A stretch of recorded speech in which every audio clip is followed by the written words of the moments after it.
अस्सलामुअलैकुम my social media family. उम्मीद करती हूँ कि आप सब लोग हिफ्ज़ अमान से होंगे। सियासी तज्ज़ियों और तबसरों के साथ आपकी खिदमत में हाजिर हूँ।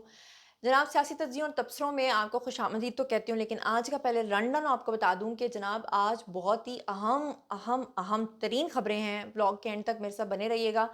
आज मैंने आपके साथ सबसे अहम खबर ये शेयर करनी है कि मरियम नवाज़ साहिबा जो हैं वो इमरान खान को नहीं भूल रही हैं। इमरान खान ने फाइनली उनके ऊपर मुकदमा दर्ज कर दिया है।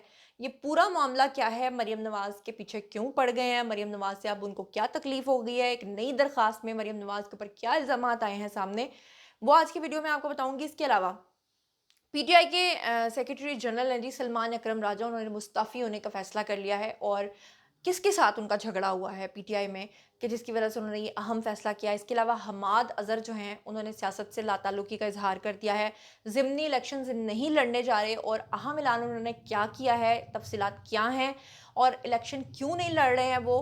और इसके अलावा जनाब एक और अहम खबर आपके साथ शेयर करनी है कि 9 मई वाले दिन राना सनाउल्लाह के घर पे जितने भी लोगों ने हमला किया था, पीटीआई के अहम जिसे कहते हैं लोगों ने, उसमें तकरीबन जो 59 लोग हैं उनको सज़ाएं हो गई हैं। और वो 59 लोग कौन कौन है वो सबकी तफसीलात भी आज के वीडियो में आपके साथ शेयर करूंगी। तो चलिए जनाब शुरू करते हैं आज का वीडियो। तो चलिए सबसे पहली जो आज की खबर आपके साथ शेयर करने जा रही हूँ वो सलमान अकरम राजा के हवाले से है। पीटीआई के सेक्रेटरी जनरल हैं जी सलमान अकरम राजा। फाइनली उनके बारे में खबर ये है कि उन्होंने अपने ओहदे से मुस्तफ़ी होने का फ़ैसला कर लिया है। क्या तफसीलात हैं और ये सब कुछ वो क्यों करने जा रहे हैं, इसके बारे में आपको बता देती हूँ कि पाकिस्तान तहरीक इंसाफ के सेक्रेटरी जनरल सलमान अकरम राजा ने अपने ओहदे से मुस्तफ़ी होने का हतमी फ़ैसला कर लिया है। उनका कहना ये था कि मैं इमरान खान से, जो कि बानी पीटीआई हैं जनाब, उनसे ओहदे की अलहदगी की गुजारिश करूँगा और पार्टी के लिए वकालती खदमात जो हैं वो बिला मुआवजा जारी रखूँगा, लेकिन पार्टी के अंदर जो अपना ये ओहदा है इसको ख़त्म कर दूँगा। सलमान अकरम राजा के मुताबिक उनका कहना ये है कि आज एक ऐसा वाक़या हुआ है जो मुझे अब से दो टोक फ़ैसला करने का मुझसे तकाज़ा करता है। आगे वो कहते हैं मेरी ज़िंदगी एक खुली किताब है, मेरा कोई अमल किसी असूल से मुतसादिम नहीं है, मेरा मुख्तसर ख़ानदान मेरे साथ खड़ा है। उनका कहना है कि हमने पार्टी के अंदर और बाहर हर किस्म के रकीक हमलों को सहा है, जिसका कोई मलाल नहीं है। अपनी भरपूर वकालत को पसे पुश डालकर मुआशी बेयकीनी को बखुशी मैंने कबूल किया है। अच्छा, आपको बताऊं कि अब ये बहुत सारे लोग जो हैं वो जानना चाहेंगे कि अंदर खाते जनाब बात क्या हुई जिसकी वजह से वो इतने दिल बर्दाश्त हुए कि उन्होंने कहा कि मैं पार्टी छोड़ देता हूँ। तो दरअसल बात यह है कि कुछ लोगों का बताना ये है कि इनकी जो है वो अच्छी खासी बहस हुई है अलीमा खान के साथ। और अलीमा खान के ऊपर पहले भी इल्ज़ामात लगते रहे हैं कि वो पार्टी को टेक ओवर करना चाहती हैं। पार्टी के अंदर कहा जाता है कि दो खवातीन हैं जो पार्टी को टेक ओवर करना चाहती हैं, एक अलीमा खान है और दूसरे साइड पे बुशरा बीबी। लेकिन बुशरा बीबी तो आजकल आपको पता ही है जेल में है। लिहाजा कहा यह जा रहा है कि इनकी बहस हुई है अलीमा खान के साथ और उसकी वजह से सलमान अकरम राजा ने दिल बर्दाश्ता होकर ये फैसला जो है किया है। सलमान अकरम राजा और अलीमा खान के दरमियान ज़िमनी इंतखाबात के मामले के ऊपर बहस हुई है। और अलीमा खान जो हैं उन्होंने कहा कि बानी पीटीआई का वाज़ेह हुक्म था कि ज़िमनी इंतखाबात में आपने हिस्सा नहीं लेना। पार्टी के जो ज़राए हैं उनका ये कहना है कि सलमान अकरम राजा ने सियासी कमेटी का मौक़िफ़ और अरकान की राय से अलीमा खान को आगाह किया। और सलमान अकरम राजा ने कहा कि ज़िमनी इंतखाबात में शमूलियत के हवाले से वोटिंग में 9 ने मुखालफत और हक में 13 ने बात की है। लेकिन उसके बावजूद भी उनके दरमियान जो वो बहस है वो इतनी गर्मा गर्मी की तरफ गई कि सलमान अकरम राजा ने ये फैसला किया। अब ये तो आपने बताना है कि मुस्ताफ़ी होने का फैसला सही है या गलत है। मैं चलती हूँ आज की अगली खबर पे। क्योंकि ज़िमनी इंतखाबात की बात हो ही रही है तो इसके साथ ही आपको ये खबर भी दे दूँ कि हमाद अज़हर जो हैं उन्होंने ज़िमनी इंतखाबात के जो इलेक्शंस हैं, ज़िमनी इलेक्शन जो है वो ना लड़ने का ऐलान कर दिया है। और क्यों किया है उसकी क्या तफसीलात हैं और अगर वो इलेक्शन नहीं लड़ रहे हैं तो फिर उनकी जगह कौन लड़ेगा, ये सारी चीज़ें आपको बताऊंगी।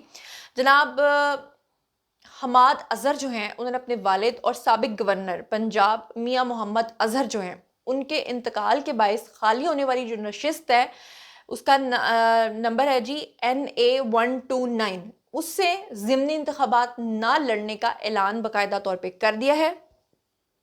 अच्छा, वैसे बताने वाले ये बताते हैं कि हमाद अज़हर को पता है कि अगर वो इलेक्शन लड़ेंगे तो उनके साथ क्या अंजाम होगा, आने वाला वक्त जो है सियासत में कैसा है। लेकिन ज़ाहरी तौर पे इन लोगों के पास कहने के लिए कुछ होता नहीं है, तो ये एक ही तावील दे देते हैं, और वो तावील ये होती है कि जी फार्म 47 की गवर्नमेंट है, तो हम इलेक्शन नहीं लड़ना चाहते। ये तो कोई बात ना हुई, मुकाबला तो मुकाबला होता है। बहरहाल उन्होंने कहा जी कि फार्म 47 वाली पार्लियामेंट का हिस्सा बनने का कोई इरादा नहीं है, क्योंकि हमाद अज़हर को अच्छे तरीके से पता है। ठीक है। बहरहाल उन्होंने कहा कि पिछली बार जब मेरे 82 साला वालिद ने इलेक्शन लड़ा था तो उन्हें पुलिस ने हिरासा किया था, उन्हें गिरफ्तार किया था और फिर उनके घर पे तोड़ फोड़ की थी। मजीद उनका कहना था कि ख़ानदान के इकलौते बेटे और वाहिद मर्द वारिस होने के नाते वो नहीं चाहते कि उनकी माँ एक और सदमे से गुजरें। तो बात समझ में आ गई आपको कि सीधी सी बात है भाई कि मैं क्यों इमरान खान की खातिर डंडे खाऊं। उनको भी समझ आ गई है कि इमरान खान के ऊपर कांटा लग चुका है, तो मैं क्यों सीधी सीधी अगर इस तरह करके बात करते कि मैं ये क्यों करूं भाई। तो सारी बात है लान तान होनी थी। अब उन्होंने कहा जी मैं अपनी माँ का एक एक लौता बेटा हूँ, लिहाजा मैं ये नहीं कर सकता, तो आप समझ जाएंगे वो क्यों नहीं कर रहे। बहरहाल अब चलते हैं जी आज की अगली खबर पे। अगली खबर जनाब ये है कि सुहेल वड़ाइच ने तो शोशा छोड़ दिया था कि जनाब आर्मी चीफ ने कहा है कि जो भी कोई सच्चे दिल से माफ़ी मांगेगा उसको माफ़ी मिल जाएगी। शैतान जो है उसने माफ़ी नहीं मांगी तो वो मरदूद हो गया।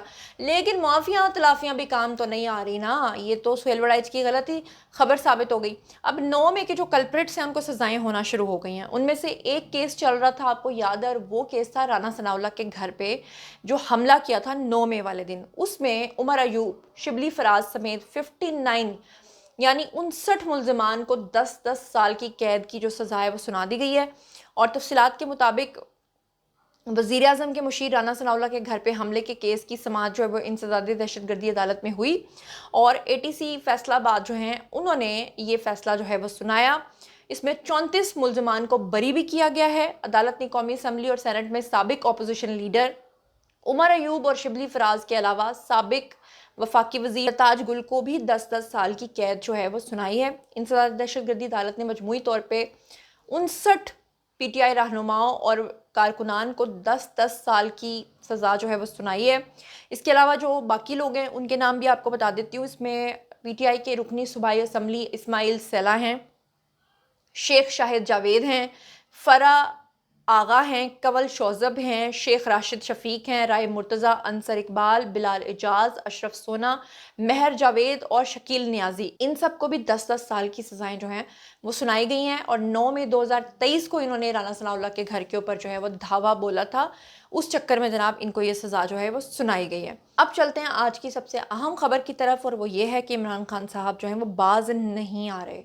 और वो आर्मी चीफ ने अगर ये बात वाकई की थी ना कि शैतान मरदूद जो है वो नहीं माफ़ी मांगी थी, नहीं वो पीछे हटा था, नहीं अपनी अकड़ टूटी थी उसकी, तो फिर उसको अंजाम जो है वो क़यामत तक भुगतता रहेगा।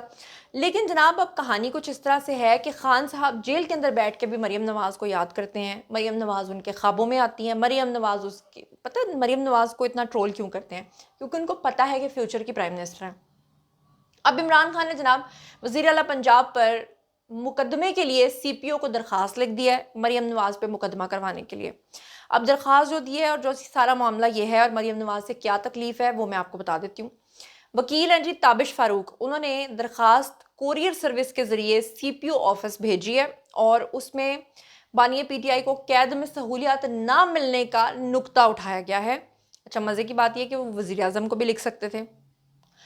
वैसे तो खान साहब कहते हैं कि मैं किसी भी नून लीगी या किसी भी इन लोगों को मानता ही नहीं हूँ, मैं बात करूँगा तो सिर्फ आर्मी चीफ से करूँगा, तो ख़त भी आर्मी चीफ को लिखवा देते ना।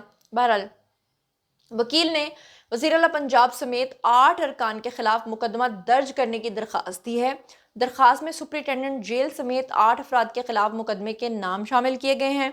दरख्वास्त में जनाब ASP ज़ैनब, SHO एजाज को भी फरीक बनाया है खान साहब ने, और दरख्वास्त में कहा गया है कि बानिया पीटीआई को वज़ीर आला की हिदायत पर जेल में कैदी के हकूक नहीं दिए जा रहे। बानिया पीटीआई के सेल में रोशनी नहीं जाती है, उनके अहले खाना को यानी बुशरा बीबी के साथ उनकी प्रॉपर मुलाकात नहीं करवाई जाती, जबकि जेल इंतज़ामिया कहते हैं कि जी हम 2-2 घंटे की खान साहब के साथ बुशरा बीबी की मुलाकात करवाते हैं। अब खान साहब कितने घंटे की मुलाकात चाहते हैं और क्यों इतनी लंबी मुलाकात चाहते हैं वो तो खान साहब ही जानते हैं, और उसमें जो मरियम नवाज़ हैं वो कसूरवार ठहराई जा रही हैं, इसका जवाब मरियम नवाज़ ही दे सकती हैं। लेकिन बहरहाल बानिया पीटीआई के खिलाफ ये तमाम इक़दामात मरियम नवाज़ की ईमा पर किए जा रहे हैं, उनका कहना यह है। درخواست میں انہوں نے موقف اختیار کیا ہے کہ اڈیالہ جیل پنجاب کی حدود میں آتا ہے اور مریم نواز ماضی میں دھمکیاں دے چکی ہیں، اور اس میں مریم نواز کا انہوں نے جناب یہ حوالہ دیا کہ مریم نواز آلریڈی کہہ چکی ہیں کہ عمران خان ایک فتنہ ہے، اور اے ایس پی اور ایس ایچ او سمیت چوکی انچارج کے مشورے سے اہل خانہ کو ہراساں کرتے ہیں۔ بانی پی ٹی آئی کے خلاف اقدامات اور بہنوں سے نہ ملنے پر ہائی کورٹ کے جو حکم کی خلاف ورزی ہے وہ کی جا رہی ہے۔ مریم نواز سمیت 8 افراد کے خلاف مقدمہ درج کیا جائے، یہ کہنا ہے جی خان صاحب کا۔ بہرحال اس کا فیصلہ اب آپ لوگوں نے کرنا ہے۔ تمام آج کی امپورٹنٹ خبریں میں نے آپ کو بتا دی ہیں، باری جی آپ لوگوں کی کامنٹ سیکشن میں، اور بتائیے کہ آپ ان تمام چیزوں کے بارے میں کیا سوچتے سمجھتے ہیں۔ مزید خبریں، ولاگز، انٹرویوز اور سیاسی تجزیے جاننے کے لیے میرے ساتھ کنیکٹڈ رہنے کے لیے چینل کو سبسکرائب کر لیجیے گا۔ اپنا بہت خیال رکھیے گا۔ اللہ نے کے بان۔